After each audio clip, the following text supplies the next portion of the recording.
കേരളത്തിൽ ഈ വർഷത്തെ ട്രോളിംഗ് നിരോധനം ജൂൺ 9 അർദ്ധരാത്രി മുതൽ നിലവിൽ വരും. ജൂലൈ 31 അർദ്ധരാത്രി വരെയാണ് ആഴക്കടൽ മത്സ്യബന്ധനത്തിനുള്ള വിലക്ക്. ഇതുമായി ബന്ധപ്പെട്ട് കാസർഗോഡ് കലക്ടറേറ്റിൽ പ്രത്യേക യോഗം ചേർന്നു. This news sponsored by Yenepoya speciality hospital, Kodiyal Bail, Mangalore. June 9 അർദ്ധരാത്രി 12 മണി മുതൽ ജൂലൈ 31 അർദ്ധരാത്രി 12 മണി വരെയുള്ള 52 ദിവസക്കാലമാണ് സംസ്ഥാനത്ത് ഇത്തവണത്തെ ട്രോളിംഗ് നിരോധനം.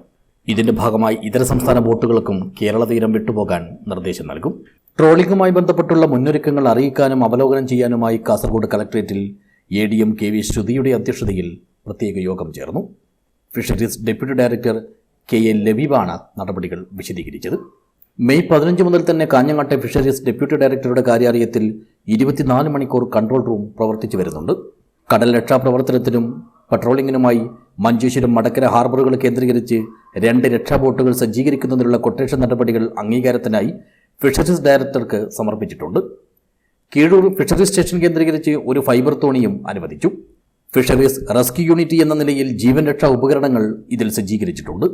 കടൽ രക്ഷാപ്രവർത്തനങ്ങൾക്കായി ഹാർബറുകൾ കേന്ദ്രീകരിച്ച് 12 സീ റെസ്ക്യൂ ഗാർഡുമാരെയും 3 മറൈൻ എൻഫോഴ്സ്മെന്റ് ഉദ്യോഗസ്ഥരെയും നിയോഗിച്ചു. ട്രോളിംഗ് നിരോധന കാലയളവിൽ 4 റെസ്ക്യൂ ഗാർഡുമാരെ കൂടി നിയോഗിക്കുന്നതിനുള്ള നടപടികളും സ്വീകരിച്ചിട്ടുണ്ട്. കടൽ രക്ഷാപ്രവർത്തനത്തിനും പട്രോളിംഗിനുമായി 10 പോലീസ് സേനാംഗങ്ങളുടെ സേവനം കൂടി ലഭ്യമാക്കുന്നതിന് ജില്ലാ പോലീസ് മേധാവിക്ക് കത്ത് നൽകിയിട്ടുണ്ട്. നിലവിൽ 3 മറൈൻ ആംബുലൻസുകൾ വിഴിഞ്ഞം, വൈപ്പിൻ, ബേപ്പൂർ കേന്ദ്രീകരിച്ചാണ് പ്രവർത്തിക്കുന്നതെങ്കിലും ഉത്തരമേഖലയിലെ ജില്ലകൾക്ക് വേണ്ടി ബേപ്പൂർ കേന്ദ്രമായി പ്രവർത്തിക്കുന്ന കാരുണ്യ മറൈൻ ആംബുലൻസ് ഉപയോഗിക്കാവുന്നതാണ്. ട്രോളിംഗ് നിരോധനം ലംഘിക്കുന്ന ബോട്ടുകൾക്കെതിരെ കർശന നിയമ നടപടികൾ സ്വീകരിക്കും. ട്രോളിംഗ് നിരോധനത്തിന് ശേഷം നിയമവിരുദ്ധമായി ഇതര സംസ്ഥാന ബോട്ടുകൾ കടലിൽ ഇറങ്ങുന്നതിനെതിരെ കർശനമായ നടപടികൾ കൈക്കൊള്ളണമെന്ന് മത്സ്യത്തൊഴിലാളി സംഘടനാ പ്രതിനിധികളും ആവശ്യപ്പെട്ടു. മത്സ്യത്തൊഴിലാളികൾക്ക് സൗജന്യ റേഷൻ കൂടാതെ മറ്റ് ആനുകൂല്യങ്ങളും നൽകണമെന്നും യോഗത്തിൽ ആവശ്യമുയർന്നു. മഞ്ചേശ്വരം ഹാർബറിന്റെ അടിസ്ഥാന സൗകര്യങ്ങൾ വികസിപ്പിക്കണം. ജില്ലയിൽ 57 യന്ത്രവൽകൃത ട്രോളിംഗ് ബോട്ടുകളും 72 ഇൻബോർഡ് എഞ്ചിൻ ഘടിപ്പിച്ച വഞ്ചികളും 1305 ഔട്ട്ബോർഡ് എഞ്ചിൻ ഘടിപ്പിച്ച വള്ളങ്ങളും 257 എഞ്ചിൻ ഘടിപ്പിക്കാത്ത വള്ളങ്ങളും അടക്കം ആകെ 1691 യാനങ്ങളാണ് നിലവിൽ മത്സ്യബന്ധനം നടത്തിവരുന്നത്.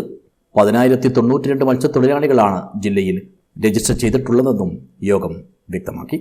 News bureau, Kasaragod.